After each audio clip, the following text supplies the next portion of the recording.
Et post-scriptum donc. Oui, alors ça va être un post-scriptum où on parle technique. C'est la première fois qu'on fait ça, mais on va aller dans le téléphone et on va voir comment on peut faire pour avoir un miroir de son téléphone dans le prisme. Et ça ouvre un champ, mon ami. Ben, un champ de l'impossible. Alors le problème de ça, j'ai beaucoup parlé dans la vidéo principale des problèmes d'homologation et tout ça. Oui, avec ce que je vais essayer de te montrer, ça fait que les gens peuvent regarder YouTube en conduisant. Tu comprends maintenant pourquoi ils ont voulu se prémunir de ça, et pourquoi c'est complètement interdit de faire ce que je vais te montrer. Mais, si tu veux pas utiliser YouTube, il y a des applications géniales. Par exemple, pour suivre un tracé que tu aurais préparé pour une randonnée, ou alors pour avoir, je t'en ai parlé aussi, un compteur de vitesse dans l'œilleton. Parfois, t'as pas forcément besoin de voir la carte, juste tu veux savoir à combien tu roules. Bon, mais ça, Android Auto, il n'y a pas, sauf si tu me le dis en description. Mais sinon, il faut une application séparée. Et comme je te disais, les développeurs indépendants n'ont pas le droit d'accéder à Android Auto, il faut accéder à des... Enfin, il faut faire un pont entre les indépendants et Android Auto. Et c'est ce moyen-là. Allez, on y va. À noter, je te mets en description tous les liens dont je vais te parler. Et il y a d'autres vidéos sur le sujet, mais un peu en anglais. Non, il y a un monsieur aussi qui a fait ça, c'est grâce à lui d'ailleurs que j'ai découvert ça. Il y a un abonné aussi que je remercie, qui m'a fait découvrir ça et qui m'a ouvert encore une fois ce champ des possibles. Le problème, moi, de ce champ des possibles, quand même, avant de s'y mettre, c'est que avec les mises à jour du téléphone, le champ il s'est refermé. Et si je veux avoir cette option-là, il faut que je réinstalle, que je refasse toute la manipulation que je vais te montrer à chaque fois, pour un résultat qui n'est pas 100%. Voilà, on y va. Donc je vais enregistrer le téléphone qui va apparaître là, et tu vas voir ce que je fais. La première chose, ça va peut-être être un peu décousu tout ça, mais c'est pas grave, si tu sors de là avec l'information que tu voulais, c'est parfait. La première chose, c'est que tu vas aller dans Play Store. Dans le Play Store, tu vas chercher Android Auto. Tu vas cliquer sur Android Auto et tu vas cliquer sur Désinstaller. Hop. Tu dois désinstaller la dernière version d'Android Auto qui serait installée sur ton téléphone. Pour pouvoir, je vais t'expliquer. Ensuite, il faut télécharger, je te mets en description, une application qui s'appelle 3xAD. AAAD. AAAD, c'est une application qui va te permettre d'installer une autre application dans le cœur de Android Auto. Parce que sinon, Android Auto ferme la porte. Comme je t'ai dit dans la vidéo principale, Google ne donne pas accès aux développeurs. Donc, tu l'as dans le baba. Là, je suis passé en version pro, sinon tu as une seule tentative. Enfin, tu as une seule application que tu peux installer. Donc, on va installer Screen to Auto. Voulez-vous installer? On installe. Maintenant, AAAD ne te servira quasiment plus jamais. Jusqu'à la prochaine fois. Oui, parce que ce que je te dis, tout ce que je suis en train de faire là, faut le répéter à chaque fois. Et j'aime autant dire que pour préparer cette vidéo-là, ce post-scriptum, j'en suis à ma 10e fois. Tout ça pour te dire aussi que tu seras obligé d'avoir la version payante de AAAD, vu que la version gratuite te donne l'accès à une installation. Si tu veux l'installer plusieurs fois, il faudra payer. C'est 3,50 €. Donc c'est pas non plus énorme. Tu peux la fermer. Tu retournes dans tes applications, tu vas dans Screen to Auto. Tu le lances et là, bon, j'ai pas bien compris, mais tu lui donnes accès à tout. Voilà, c'est pas très... En général, je fais pas ça. Mais là, il faut lui donner des accès. Il en a besoin pour pouvoir partager l'écran. Et tu passes à la suivante. Je suis d'accord, évidemment. Ensuite, tu vas dans les paramètres. Dans Applications, tu vas ajouter des applications que tu veux voir dans le miroir de Screen to Auto. Alors moi, je mets principalement Wikiloc et UC World. Tu me dis si tu les vois passer. Wikiloc et UC World qui est là. Là, comme dans Android Auto, tu peux les mettre dans un sens ou dans l'autre. Tu fermes l'application et là, il faut retourner dans le module. Il faut mettre le casque. Le but à l'arrivée, c'est d'obtenir le même écran que ce que tu as là, mais en 16/9 ici. Donc, d'abord, tu retournes sur Android Auto. On va mettre sur le Play Store, mettre à jour. Là, tu as bien compris que AAAD a permis à Screen2Auto de s'installer sur l'ancienne version d'Android Auto. Une fois que c'est installé, t'es censé être tranquille. On va vérifier. Mais tu vois que tu peux pas faire ça à chaque fois. Je pensais que ça marcherait, enfin ça a marché jusqu'à un certain temps, jusqu'au 3 décembre 2021. Et le 3 décembre, je me suis levé, j'ai voulu lancer la chose normalement, et ça n'a pas marché. Je retourne dans mes applications, je cherche Android Auto, je vais dans les paramètres d'Android Auto. Tu vois, ici, sur après Général, tu as personnalisé le lanceur. Tu peux mettre, et là tu vois les applications qui vont apparaître sur ton écran d'Android Auto. Et là, Screen2Auto, tu le fais monter tout en haut. Parce que je t'ai dit que la télécommande n'était pas terrible. Du coup, il ne faut pas avoir à aller chercher très très loin Screen2Auto. Une fois que ça c'est fait, tu mets ton téléphone de côté, tu vas chercher ton casque, et puis tu allumes, en appuyant 4 secondes, tu allumes le prisme. Voilà à quoi ça ressemble. Je te le fais en direct. Avec ce téléphone, je filme ici. Je filme mon appareil photo qui filme le téléphone de ma femme, qui filme le prisme qui est là. Ça met à peu près 30 secondes pour démarrer. D'ailleurs, c'est un des défauts dont je n'ai pas parlé dans la vidéo principale. 30 secondes pour démarrer la chose. Voilà. Bon, bah, il faut être patient, quoi. Il faut le mériter. Il se connecte à mon téléphone. Donc, on vient d'installer Android Auto, hein, et le prisme le reconnaît. Donc, il nous raconte toute sa vie. On dit OK, avec un double clic. On continue. Et là, on arrive dans le menu du prisme. Ensuite, il faut reprendre la télécommande, là tu es obligé, et la mettre dans un mode avancé. Donc tu appuies 5 secondes sur le mode en bas, le curseur va aller dans le menu, et là, comme on l'a déplacé dans Android Auto, on est sur Screen2Auto. Tu valides avec la télécommande, ça ne marche pas. Donc il faut bidouiller, à chaque fois j'y arrive, mais va savoir pourquoi. Je reviens en bas, je suis pas sûr que ce soit comme ça.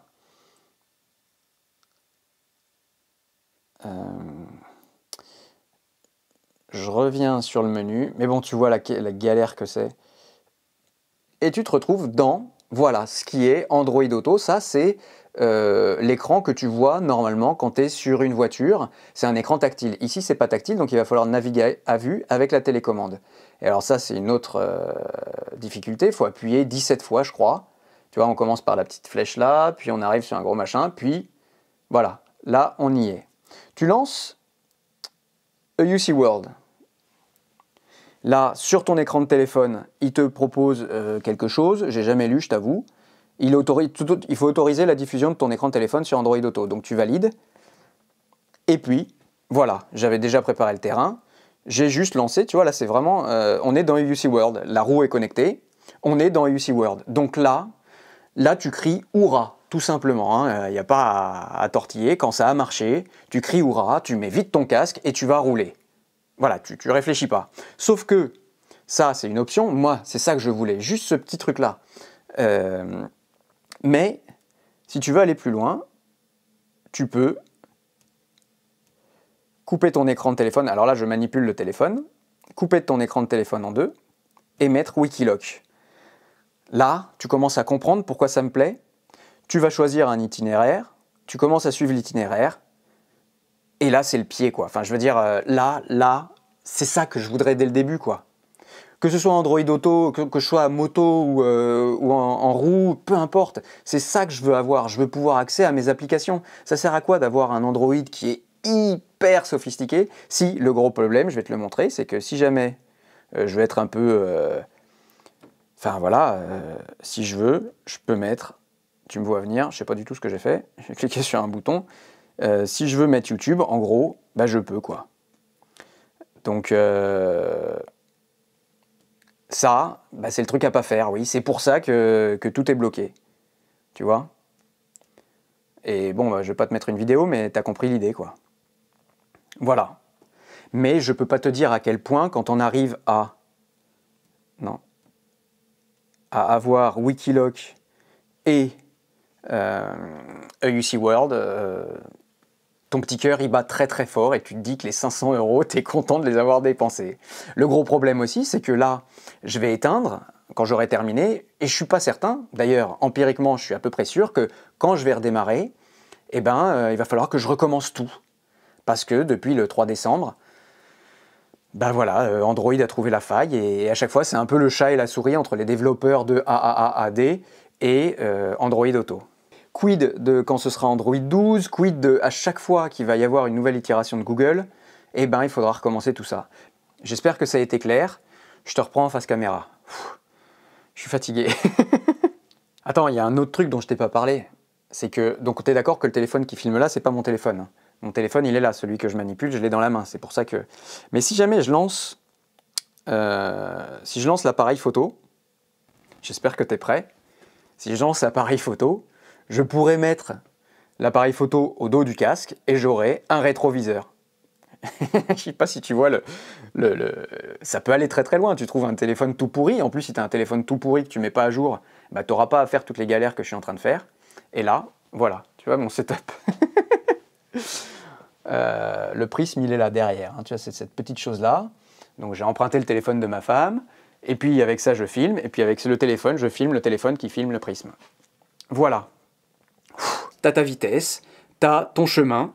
Oui, il y a un truc qu'il faut bien rappeler, c'est que c'est une application de miroir, donc il faut que l'écran reste allumé, ce qui veut dire que si tu fais encore une fois une très longue randonnée, si tu as réussi à le lancer le matin avant de partir, sans te prendre la tête, sans t'énerver, parce que évidemment c'est le genre de truc qui ne marchera pas pile au moment où tu en as besoin, il faudra que tu mettes une powerbank, que tu aies une powerbank pour ton module, plus une powerbank pour ton téléphone, parce que l'écran va devoir rester allumé très longtemps. Et évidemment, l'écran allumé, même si c'est en faible luminosité, comme là il vient de passer, ça prend de la batterie. À noter, là la luminosité s'est baissée, mais pas là. Tu vois, à noter aussi, j'ai plus besoin de la télécommande. Maintenant, je fais tout au téléphone. Tout ce que je veux régler là, je le refais au téléphone. Mais une fois que c'est fait, je le mets dans ma poche. Et je l'ai fait ça empiriquement à la rando du jeudi. J'ai voulu faire le test. Les organisateurs m'avaient donné le tracé, je l'ai mis dans Wikiloc et je pouvais savoir où est-ce qu'il fallait tourner. Là, encore une fois, c'était le pied, le kiff absolu. Avoir ma vitesse là, dans l'œilleton, c'est génial, plus besoin de baisser les yeux. Évidemment, quand tu commences à vouloir tester une roue, ou une trottinette, quand tu es sur circuit, t'es à fond. Le moment où ça devient critique, c'est le moment où tu as envie de voir ta truc. C'est pas le moment où tu peux baisser la tête. C'est le moment où... Et là, tu as juste les yeux à bouger. C'est parfait. Vraiment, mais je sais pas comment te dire. Et c'est ça la frustration dont je te parlais dans la vidéo principale. C'est pourquoi on n'a pas ça de façon plus simple. L'écran partagé, le... Oui, évidemment, il y a le problème de YouTube, de Netflix, tous les gens qui vont vouloir faire ça, j'en ai vu. Cela dit, ça n'empêche pas que je vois des gens qui mettent leur téléphone comme ça sur le tableau de bord avec YouTube. J'en ai vu aussi tout un tas des gens comme ça. Sans parler de tous ceux qui utilisent leur téléphone, qui regardent pas la route du tout. Encore hier, enfin tous les jours, 3 fois par jour, il y a des gens qui... Voilà. En conclusion de ce post-scriptum, je sais pas quoi te dire. Oui, là, tu vois, j'ai réussi à le faire marcher, mais ça fait 1 heure que j'y suis. Alors, il y a aussi que je veux te filmer, tout ça. Mais bon sang, quelle galère. Voilà. Je sais pas quoi te dire de plus que ça. Ça pourrait être génial comme objet. Ça pourrait être vraiment parfait. On pourrait parler seulement de la batterie. Et je pensais que ce sera au départ. Que je parlerais juste de la batterie et de la fragilité. Mais non. Il y a la limitation, l'entrave dans la liberté. Enfin, disons qu'ici, dans l'état actuel, en passant par le téléphone, ça m'ouvre un champ des possibles génial. Mais si jamais je l'ai pas, en vérité... Et qu'en plus, je suis pas en moto. Il faut bien rappeler que c'est un usage moto. Et ça, quand j'ai appelé la marque pour dire « Est-ce que vous voulez bien m'envoyer un module ?» Ils m'ont dit « Non, on travaille que avec les motards. » Ils savaient pourquoi, ils connaissent leurs produits. Ils connaissent bien leurs produits même. Ils m'ont dit « Vous faites de la micromobilité, ça m'intéresse pas. » Ils avaient raison en vérité.